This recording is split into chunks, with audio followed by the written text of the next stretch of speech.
आकाश और उसके दोस्त एक पुराने गांव में घूमने गए। गांव के बाहर एक सुनसान और जर्जर हवेली थी, जिसे लोग मृत दरवाजा कहते थे।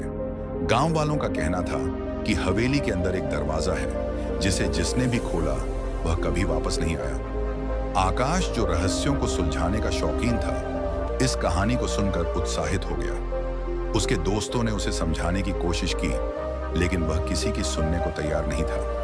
रात होते ही आकाश अकेला हवेली में गया। हवेली का माहौल डरावना था। फर्श टूटे हुए थे और दीवारों पर मकड़ियों के जाले लगे हुए थे। हवा में अजीब सी गंध थी। चलते चलते आकाश उस रहस्यमयी दरवाजे तक पहुंचा।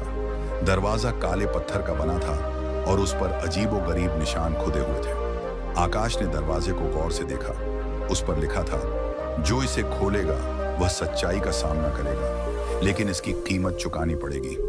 यह पढ़कर भी आकाश रुका नहीं। उसने दरवाजा खोलने का फैसला कर लिया। जैसे ही आकाश ने दरवाजा खोला, एक तेज रोशनी और ठंडी हवा का झोंका आया।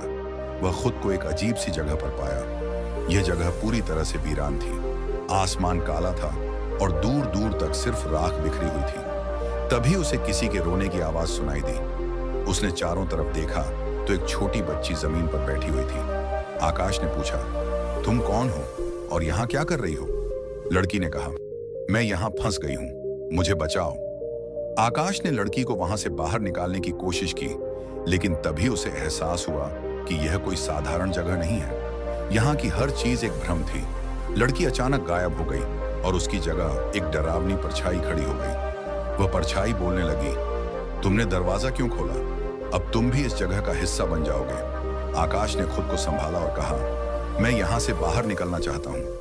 परछाई हंसते हुए बोली, यह आसान नहीं है, तुम्हें अपने सबसे बड़े डर का सामना करना होगा। अचानक आकाश के सामने उसका बचपन का सबसे बड़ा डर आ गया।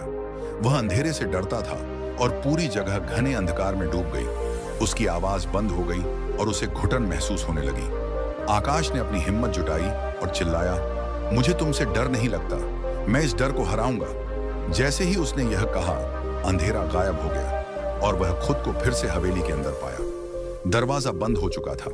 आकाश ने महसूस किया कि उस दरवाजे के पीछे का रहस्य केवल उन लोगों के लिए था जो अपने डर का सामना करने की हिम्मत रखते थे। उसने ठान लिया कि वह इस घटना को एक सबक के रूप में लेगा और दूसरों को अपने डर पर काबू पाने के लिए प्रेरित करेगा। हवेली से निकलने के बाद उसने अपने दोस्तों से कहा, कुछ दरवाजे केवल हमारी परीक्षा लेने के लिए होते हैं। उन्हें खोलने से पहले अपनी हिम्मत और इरादे परख लो।